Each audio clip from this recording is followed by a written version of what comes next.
Queen Solara stood at the tall window of her royal chamber and watched the twin suns set over the golden towers of her capital city. And she found herself thinking about her husband again, the quiet human who had become such a strange part of her life over the past 3 years. She turned and looked at the small portrait on her desk, a picture of Daniel Cole smiling softly at the camera, his brown eyes warm and gentle, his dark hair slightly messy as always. And she wondered for the 100th time what thoughts lived behind those calm eyes. The marriage had been political, a bridge between Earth and the Valorian Empire. And Solara had expected to tolerate her human husband at best. But Daniel had surprised her in ways she never expected, not through strength or power or ambition, but through kindness that seemed to have no end. A knock came at her door, and Lady Mirith entered with a graceful bow, her blue skin glowing softly in the evening light. "My queen, the council awaits you in the war chamber," Mirith said. "Commander Vexen has called an emergency session." Solara nodded and walked through the palace halls, her forearms folded behind her back, her silver robes flowing like liquid metal around her 7-foot frame. And as she passed the Eastern Gardens, she saw exactly what she expected to see. Daniel was there on his knees in the dirt, carefully tending to the flowers he had planted when he first arrived, his simple clothes stained with soil, his hands gentle as he touched the delicate petals of an earth rose he had brought from his homeworld. 2 Valorian children sat beside him, refugees from the outer territories, and Daniel was teaching them the names of the flowers in his soft voice, making them laugh with silly stories about talking plants and magical gardens. Solara paused to watch, and she felt that familiar mix of affection and confusion that Daniel always stirred in her heart. He was nothing like the Valorian males she had known all her life. Those warriors who stood 8 feet tall with muscles like stone and voices like thunder. Males who fought and conquered and dominated. Daniel was small by Valorian standards, barely 6 feet tall, with no visible muscles to speak of, no scars of battle, no trophies of war, and yet somehow his presence had become something she looked forward to each day. He noticed her watching and looked up with that gentle smile that always reached his eyes, and he waved at her with a dirt-covered hand before returning to his flowers. She continued to the war chamber, where Commander Vexen waited with barely hidden anger on his scarred face. "My queen," Vexen growled as she took her throne, "we have received word from the Outer Rim. The Drakari swarm has entered our territory." The room went silent at those words, and Solara felt her heart beat faster in her chest. The Drakari were nightmares given form, a race of massive insectoid warriors who had destroyed 12 civilizations in their endless hunger for conquest. And now they had turned their eyes toward the Valorian Empire. "How many ships?" Solara asked, keeping her voice steady.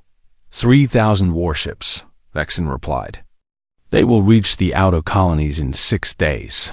The council erupted in worried voices, and Solara raised 2 of her hands to silence them. But before she could speak, the chamber doors opened, and Daniel walked in, still wearing his gardening clothes, still carrying traces of soil on his fingers. Vexen turned and sneered at the human with obvious contempt. "This is a war council," Vexen said loudly, "not a garden party. Perhaps the queen's pet should return to his flowers where he belongs." Solara opened her mouth to defend her husband, but Daniel simply smiled and bowed his head politely. "I apologize for the interruption," Daniel said in his quiet voice. "I heard about the emergency and wanted to offer my help. I have experience coordinating refugee evacuations from my time as a diplomat on Earth." Vexen laughed, a harsh sound that echoed off the stone walls. "Refugee work," Vexen mocked. "Yes, that sounds perfect for you human. Let the real warriors handle the fighting while you hand out blankets and comfort frightened children." Several council members chuckled at the insult, and Solara watched her husband's face for any sign of anger or hurt. But Daniel's expression remained calm and gentle as always. I would be happy to help in any way I can, Daniel said simply. And then he bowed to Solara and left the chamber without another word after the meeting ended. Solara found Lady Mirith waiting for her in the corridor with a thoughtful expression on her face. "May I speak freely, my queen?" Mirith asked. "Always. I have been watching your husband these past months," Mirith said slowly, "and I have noticed something strange about him." Solara raised an eyebrow and waited for her handmaiden to continue. "When he thinks no one is looking, he moves differently," Mirith explained. "His posture changes, his eyes become sharp like a hunter's. And sometimes when he walks through the palace at night, I have seen him check the shadows and the corners as if searching for threats." Solara shook her head with a small smile. "Daniel is the gentlest creature I have ever known," she said. "You are imagining things, Mirith. He is simply a kind man from a peaceful world who chose diplomacy over conflict." Mirith did not look convinced, but she bowed and said no more. That night Solara sat with Daniel in their private quarters, watching him read a book of human poetry while the fire crackled in the hearth. And she found herself studying his face in the soft light. "The Drakari are coming," she said quietly. Daniel looked up from his book and nodded. And for just a moment, Solara thought she saw something flicker in his eyes, something hard and cold. But it vanished so quickly she decided she had imagined it. "I know," he said. "I heard the reports. Vexen was wrong to speak to you that way," Solara said. "I should have stopped him." Daniel smiled and reached out to touch her hand with his smaller fingers. "Vexen sees what I want him to see," Daniel said softly. "A gardener, a diplomat, a gentleman who poses no threat. There is no need to correct him." Solara frowned at those strange words, but before she could ask what he meant, Daniel returned to his book and began reading aloud a poem about stars and distant shores. She listened to his soft voice and watched the firelight dance on his calm face. And she pushed her questions aside, deciding that Mirith's observations had simply made her imagination run wild. Daniel was exactly what he appeared to be, a modest man who chose flowers over fighting. And Solara loved him for that gentle spirit, even if she sometimes wished he would show more strength. She did not know that everything she believed about her husband was about to change, and that the modest man she thought she knew was hiding secrets that would shake the foundations of the galaxy itself. The next 5 days passed in a blur of fear and preparation as the Drakari fleet moved closer to Valorian space. And the capital city that had once been filled with music and laughter now echoed with the sounds of evacuation sirens and marching. Soldier Solara spent every waking hour in the war chamber, commanding her fleets and coordinating defenses, her 4 hands constantly moving over holographic maps and communication panels. And she barely had time to eat or sleep, as the crisis deepened. Daniel had taken charge of the refugee camps as he promised, and reports reached Solara that he was doing remarkable work, organizing supplies and medical care with an efficiency that surprised everyone who had dismissed him as useless. "Your husband has a talent for logistics," Admiral Kira told Solara during one late-night briefing. "He has managed to house and feed 50,000 refugees in half the time our best planners estimated." Solara smiled tiredly at the news, grateful that Daniel had found a way to contribute. But her mind was focused on the greater threat approaching from the darkness of space. On the morning of the 6th day, the Drakari fleet arrived at the edge of the Valorian system, and their lead ship broadcast a message that made Solara's blood run cold. A massive creature appeared on the view screen, standing 9 feet tall with armored scales, the color of dried blood, claws that gleamed like polished blades, and eyes that burned with ancient hunger. "I am Warlord Dexar," the creature growled in a voice like grinding stones. "Champion of the Drakari swarm, slayer of kings and queens, destroyer of 12 civilizations." The council chamber fell silent as every eye watched the terrifying figure on the screen. "I offer you a choice." "Valorian Queen," Dexar continued, face me in single combat in the arena of blood. And if you somehow defeat me, my fleet will withdraw. But if you refuse or if you lose, I will order my ships to bombard your civilian centers, until nothing remains but ash and screaming." The transmission ended and the council erupted in chaos. "You cannot accept this challenge, my queen," Vexen shouted over the noise. "Dexar has never been defeated in combat. He has killed over 200 champions from across the galaxy. This is a trap designed to remove you from power. But if I refuse, he will slaughter millions of innocent people," Solara replied, her voice heavy with the weight of her decision. "We could evacuate the cities," Admiral Kira suggested. "Buy time for our fleets to mount a counterattack." "There is no time," Solara said. "And our fleet is outnumbered 3-1. If I fall in combat, at least I fall with honor, trying to save my people." She stood from her throne and looked around at the faces of her advisors. Seeing fear and respect and sorrow in their eyes, "Prepare the arena," she commanded. "I will face Dexar at sunset." The council bowed and began to leave. But a quiet voice from the back of the chamber made everyone freeze. "Let me go instead." Solara turned and saw Daniel, standing in the doorway, still wearing the simple clothes he wore at the refugee camps. His hands still bearing traces of the work he had been doing. Vexen laughed so hard that he had to brace himself against the wall. "You?" Vexen managed to say between laughs. "The gardener wants to fight the most feared warrior in the galaxy." "This is the best joke I have heard in years." Other council members joined in the laughter, their voices filling the chamber with mockery. But Solara noticed that Daniel's expression did not change, and she saw something in his eyes that she had never seen before. A stillness like the calm before a storm. "Daniel," she said gently, walking toward him and taking his hand in two of hers. "I love you for wanting to protect me, but Dexar would kill you in seconds. He's a monster who has trained for war since before humans learned to make fire." Daniel looked up at her with those quiet brown eyes. And for just a moment the mask slipped, and Solara saw something terrifying looking back at her. Something ancient and dangerous that made her heart skip a beat. "Solara," he said softly, using her name instead of her title for the first time in public. "There are things about me that I have not told you.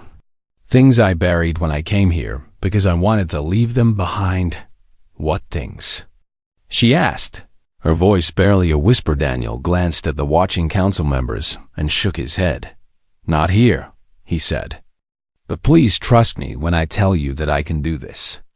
I am not asking you to believe in me without proof. I am asking for a chance to show you what I am."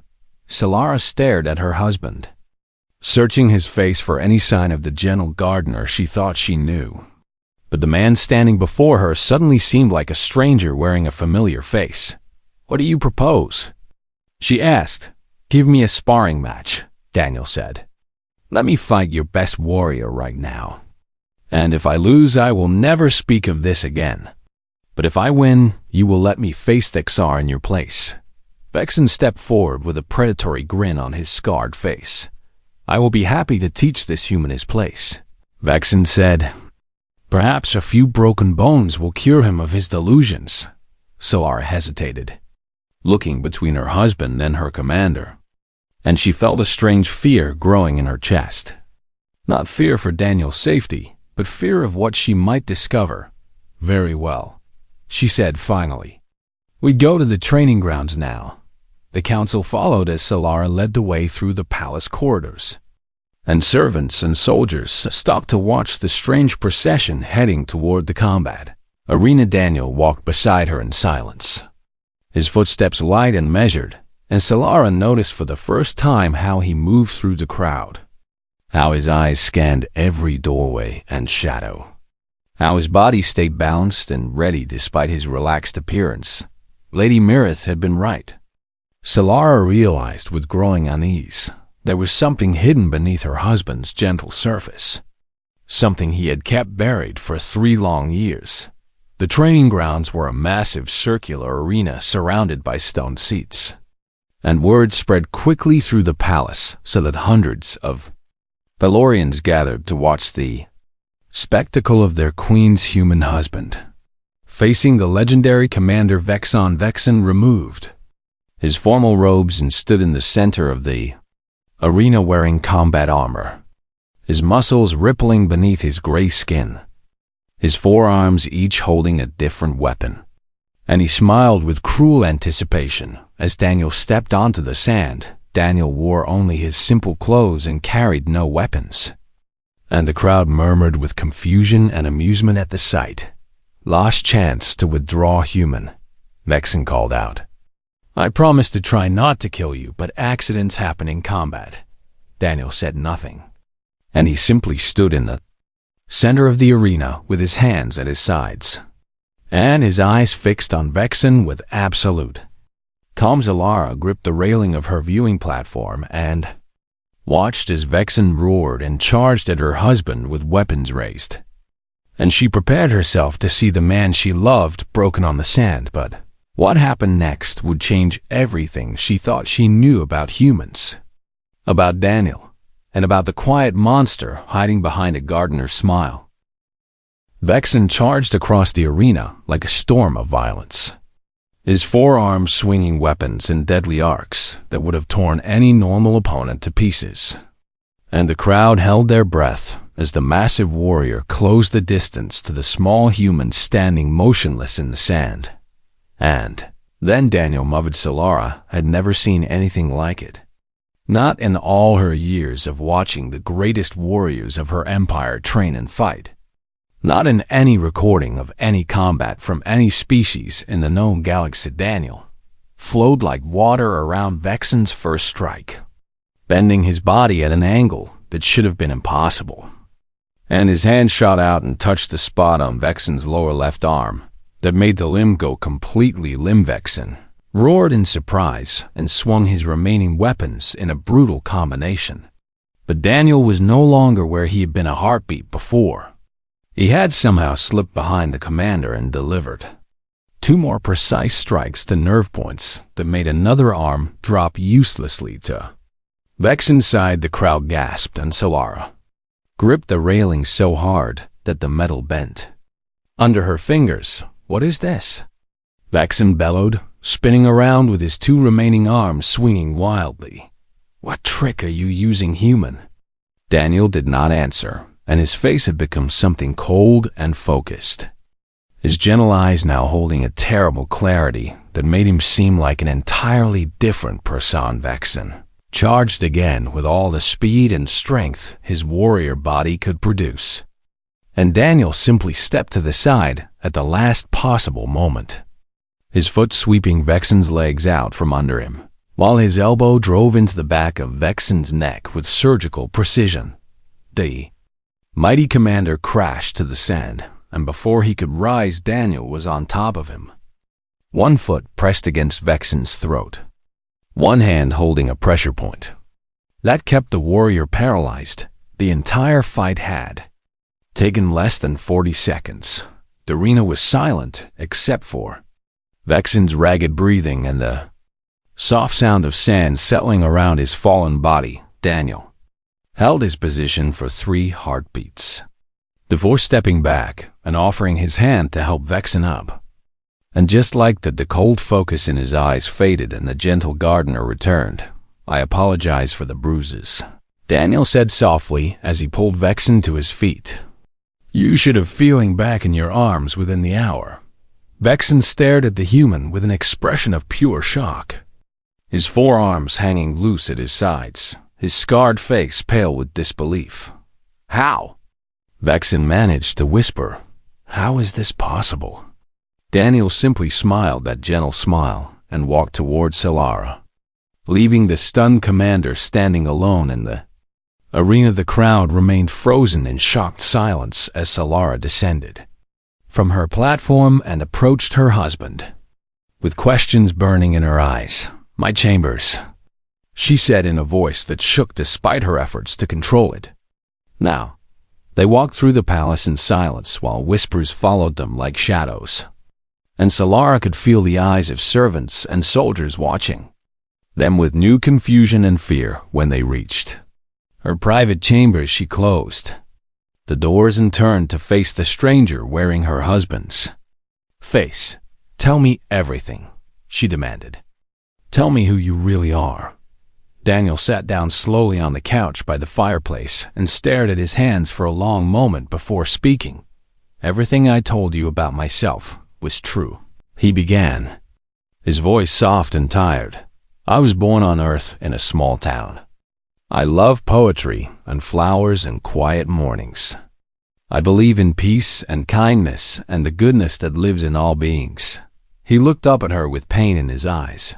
"But there are parts of my life I did not share," he continued.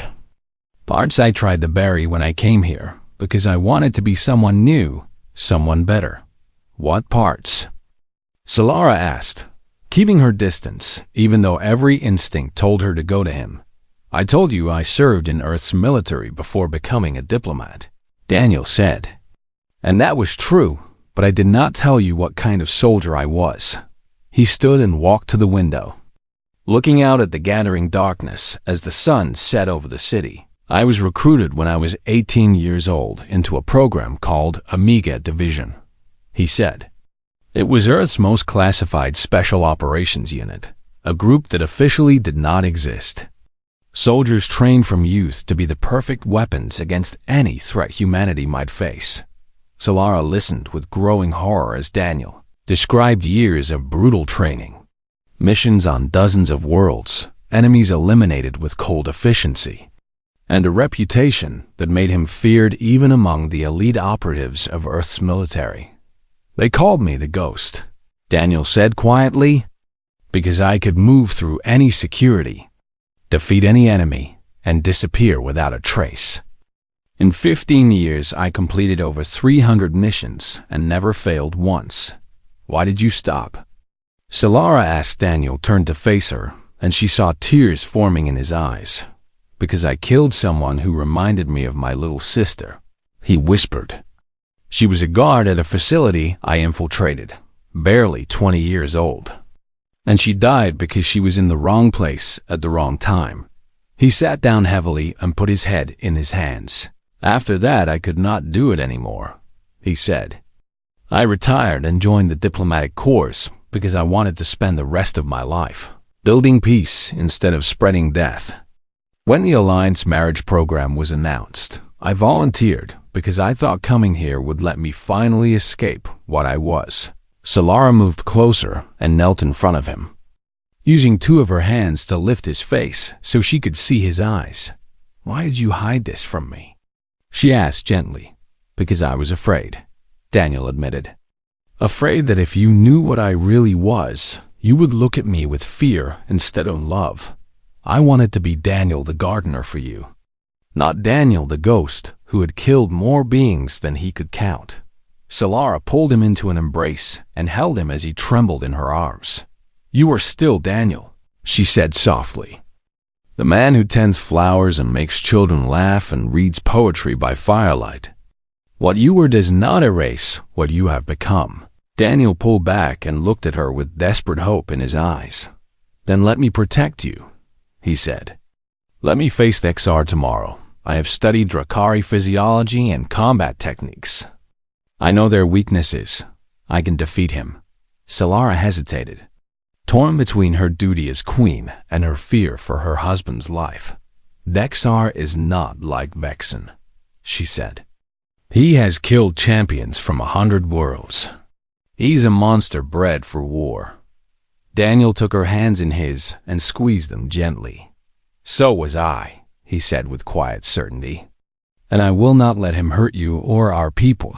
This is what I was made for, Solara. This is the one good thing I can do with the darkness inside me." Solara looked into his eyes and saw the truth there.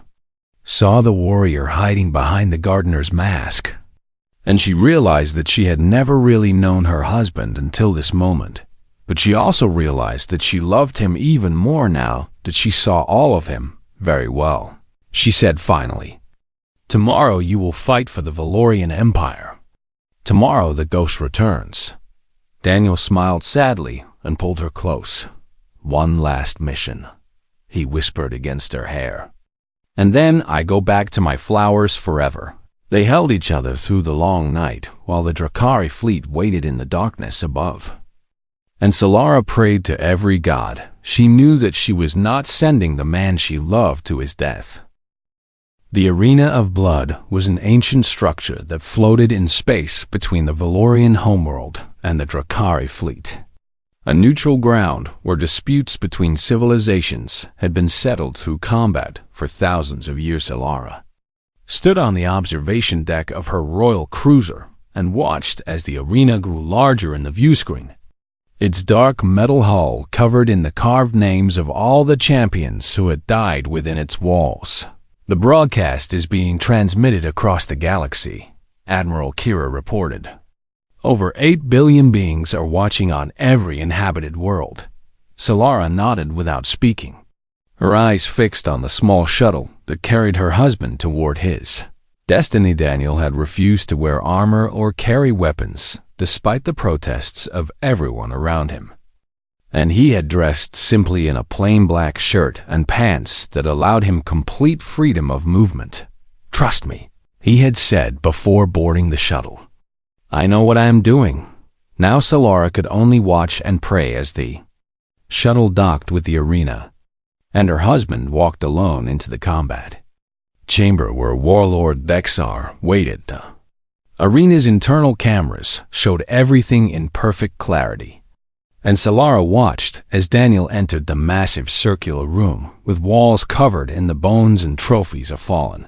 Warriors Thexer stood in the center of the arena like a mountain of scales and muscle, his 9-foot frame making Daniel look like a child in comparison, his claws gleaming under the harsh lights, his burning eyes fixed on the small human with obvious contempt. "This is the champion the Valorians sent to face me?" Dexter's voice boomed through the arena. "A tiny human with no weapons and no armor? This is an insult to my honor." Daniel walked forward until he stood 20 feet from the massive warlord and stopped with his hands relaxed at his sides. "I am Daniel Cole," he said calmly, "consort to Queen Solara of the Valorian Empire, and I have come to answer your challenge." Dexar threw back his head and laughed, a horrible sound like breaking bones. "I have killed over 200 champions," Dexar growled. "Warriors in the prime of their strength, wearing the finest armor and wielding the most powerful weapons their civilizations could create. And you come to me dressed like a servant with nothing but your soft pink skin. Shall we begin?" Daniel asked quietly. Thexer's laughter died, and his eyes narrowed with sudden suspicion. "There is something strange about you, human," he said slowly. "You do not smell of fear like prey should." "No," Daniel agreed. "I do not." For a long moment, the two fighters stared at each other across the arena floor. And then Dexar roared and charged with his claws extended and his jaws open wide. Daniel Wade Thexer crossed the distance in 3 massive strides, his claws sweeping in an arc that would have cut a normal being in half. Daniel was not there. He had moved at the last possible instant, slipping beneath Thexer's arm and delivering a devastating strike to a spot on the warlord's inner thigh. That made the massive creature stumble. Thexer spun and attacked again with blinding speed, his tail whipping around to catch Daniel from behind, while his claws slashed from the front. Daniel jumped, using Dexter's own arm as a springboard to launch himself over the warlord's head. And as he passed, he drove his elbow into a pressure point at the base of Dexter's skull. The warlord bellowed in pain and grabbed at his neck where numbness was spreading down his spine. "What is this?" Dexar screamed. "What kind of sorcery are you using?" "No sorcery," Daniel said as he landed lightly behind the massive creature. "Just knowledge of exactly where to strike." Dexar turned and charged again with desperate fury, his movements becoming wild and unpredictable, his claws tearing through the air in patterns designed to catch any opponent, no matter how fast they moved. But Daniel was not fighting like any opponent Dexar had ever faced. He moved with impossible precision, always exactly where Dexar was not attacking, always finding gaps in the warlord's defenses that should not have existed. And every time he passed close to Dexar's body, he delivered another precise strike to nerve clusters and vital points. Solara watched in amazement as her husband dismantled the most feared warrior in the galaxy piece by piece, never using more force than necessary, never wasting a single movement. "This is impossible," Vexen whispered from beside her. "Dexar's species feels almost no pain. Their nerve systems are supposed to be impossible to target. Daniel spent years studying every species in the galaxy," Lady Mirith said quietly. "I found records of his research hidden in the palace library. He knows the weaknesses of creatures that do not even know their own weaknesses." The battle continued for another 2 minutes, though it became increasingly one-sided as Dexar's movements grew slower and more desperate while Daniel remained calm and untouched. Finally, Dexar collapsed to his knees, his arms hanging useless at his sides, his massive body trembling with the effects of dozens of precise strikes that had crippled his nervous system. Daniel stood before the fallen warlord and looked down at him with cold eyes that held no mercy but also no hatred. "This fight is over," Daniel said. "Call off your fleet and withdraw from Valorian space." "Kill me," Dexar gasped. "Finish it like a true warrior." Daniel shook his head slowly. "I'm not going to kill you," he said. "I am going to send you back to your masters as a message." He knelt down so his face was level with Dexar's, and spoke in a voice that carried clearly through the arena's broadcast system. "Tell them what happened here today." Daniel said, "Tell them that a single human defeated their greatest champion without weapons, without armor, without taking a single wound. Tell them that humans protect those they love with everything they have and everything they are." He leaned closer, and his voice dropped to a whisper that somehow still reached every microphone. "And tell them that if they ever threaten my wife's people again, I will not stop at crippling their champions. I will come for their leaders in the darkness of night, and they will never see me coming until it is far too late." Daniel stood and turned his back on the fallen warlord, walking toward the exit without looking back. Dexar remained on his knees, staring at the small human who had broken him. And for the first time in his long life, the feared champion of the Drakari swarm knew what it meant to feel true terror. Broadcast showed every inhabited world in the galaxy the same image. A small human in simple clothes walking calmly away from the broken body of an unbeatable monster and across the stars. Billions of beings learned a lesson they would never forget. Never underestimate a human, especially a quiet one, and never ever threaten the people they love. Solara watched her husband's shuttle return from the arena, and she felt tears streaming down her face. Tears of relief and pride and love for the modest man who had revealed himself to be a legend. "The Drakari fleet is withdrawing," Admiral Kira reported with awe in her voice. "They are retreating at maximum speed." Solara barely heard the words as she ran toward the docking bay to meet the man she loved. The gardener, the poet, the gentle soul who carried a monster inside him and chose every day to keep it chained. Daniel had saved them all, and now it was time to bring him home. The capital city erupted in celebration when word spread that the Drakari had retreated, and crowds filled the streets singing songs of victory and chanting the name of their queen's human consort who had saved them. All but Daniel did not join the celebration. Cellar found him in the palace greenhouse 3 hours after his return, kneeling among his flowers in the darkness with his head bowed and his shoulders shaking. She approached quietly and knelt beside him on the soft earth, not speaking, just being there while he struggled with whatever storm raged inside his heart. "I promised myself I would never fight again," Daniel whispered finally, his voice raw and broken. "I promised that Daniel the ghost was dead, and only Daniel the gardener remained." Solara reached out and took his hand. Feeling the tremors that ran through his body, You saved millions of lives today, she said gently. I know, Daniel replied. And that should make me feel proud, but all I feel is the same emptiness I felt after every mission. The same hollow darkness that made me retire in the first place. He looked up at her with tears streaming down his face. When I was fighting Dexar, something woke up inside me, he said. Something I had kept buried for years, and for a moment I was the ghost again. Cold and precise and completely without mercy. Solara pulled him close and held him as he wept. I am afraid, Daniel admitted against her shoulder. Afraid that I cannot put it back in its cage. Afraid that you saw what I really am today, and you will never be able to look at me the same way. Again, Solara pulled back and took his face in two of her hands, forcing him to meet her eyes. I saw exactly what you are today, she said firmly. I saw a man who could have killed an enemy and chose to show mercy instead.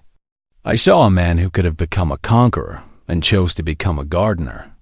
I saw a man who carries darkness inside him and fights every day to fill his life with light. She wiped the tears from his cheeks with her other two hands. You are not a monster, Daniel, she said. You are a protector who wished he never had to protect, a warrior who dreams of peace, a weapon who chose to become a tool for healing instead of destruction.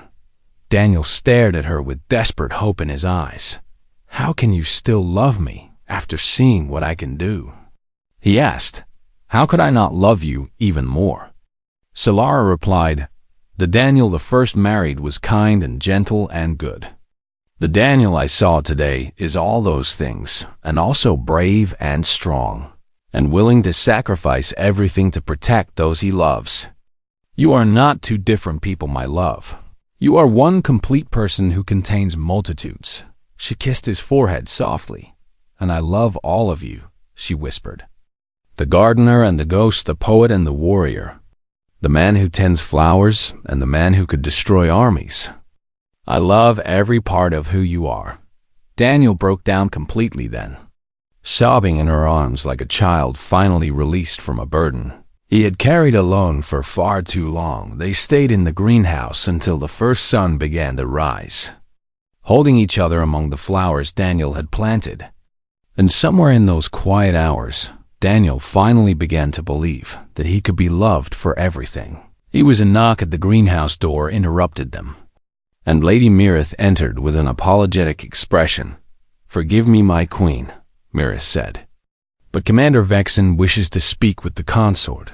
Solara felt Daniel tense beside her, but she nodded and helped him to his feet. Vexen stood in the greenhouse doorway, his massive frame looking somehow smaller than before, his proud face showing an expression Solara had never seen on him. Humility. I owe you an apology, Vexen said to Daniel, his deep voice unusually quiet. I mocked you and insulted you and dismissed you as weak. And I was wrong. He dropped to one knee before Daniel in the formal gesture of respect that Valorian warriors reserve for their greatest champions. I watched your fight with Dexar, Vexen continued, and I have never seen anything like it. You moved like water and struck like lightning. You defeated an enemy that would have killed me in seconds, and you did it without taking a single wound. He looked up at Daniel with something like awe in his eyes. I ask for your forgiveness for my arrogance, Vexen said, and I ask for the honor of learning from you. I have been a warrior all my life, but today I realized I am nothing compared to what you have mastered. Daniel stood silently for a long moment, and Solara watched as the cold mask of the ghost flickered briefly across his face before fading back into the gentle expression she knew so well. I forgive you, Commander, Daniel said as he reached down to help Vexen rise, and I would be honored to teach you what I know. But I warn you that my lessons are not about fighting. Then what are they about? Vexen asked with confusion. Daniel smiled that soft smile that had made Solara fall in love with him 3 years ago. They are about knowing when not to fight, Daniel said. About choosing mercy over vengeance. About understanding that true strength comes from restraint rather than violence. I could have killed Dexar today, but I did not. And that choice was harder than the entire battle. Vexen nodded slowly, not fully understanding but willing to learn after the commander left. Solara and Daniel walked together through the palace gardens as the twin suns painted the sky in shades of gold and pink. "The galaxy knows about you now," Solara said. "The secret you worked so hard to keep is revealed to billions." Daniel nodded, his expression thoughtful. "I know," he said. "And I think perhaps that is not such a terrible thing. For 3 years, I pretended to be something I was not, hiding from my past instead of facing it." He stopped and turned to look at the flowers swaying gently in the morning breeze. "Maybe now I can finally stop hiding," he continued. "Maybe I can be Daniel the gardener and Daniel the ghost. The man who tends flowers and the man who protects his home. Both parts of me working together instead of fighting against each other." Solara wrapped 2 of her arms around his waist and rested her head against his. "What do you want to do now?" she asked. Daniel was quiet for a long moment, watching the children from the refugee camps playing in the distant courtyard, their laughter carrying across the morning air. "I want to finish planting the roses I started last week," he said finally. "And then I want to help at the refugee school. There are children there who need someone to teach them that the universe is not only darkness and fear." Solara laughed softly and kissed his cheek. "And if another threat comes?" she asked. Daniel turned to face her, and in his gentle brown eyes she saw galaxies of strength held in perfect balance with oceans of kindness. "Then I will do what I must," he said quietly. "And when it is done, I will come home to you and our gardens and our peaceful life. Because that is what I fight for, Solara. Not glory or conquest, but the simple joy of growing flowers with the woman I love." She took his hand and they walked together into the new day. The queen and her consort, the ruler and the gardener. The legend and the modest man who had proven that true strength lay not in the ability to destroy, but in the choice to nurture, protect, and love. And across the galaxy, the story spread of the human who had defeated a monster and chosen mercy, inspiring generations to believe that even the greatest darkness could be overcome by the quiet strength of a gentle heart. The Valorian Empire would face many more challenges in the years to come, but they would face them knowing that their queen stood beside a man who contained multitudes, a gardener who could level armies, a poet who could end wars, and a modest husband whose love was matched only by his hidden power. And Daniel Cole, once called the Ghost, finally found peace in the greenhouse of his new home, tending his flowers while the woman he loved ruled an empire. Content at last to be exactly who he was, a protector who no longer needed to hide, a weapon who had become a shield, and a man who proved that humanity's greatest strength was not in their capacity for violence, but in their infinite capacity for love.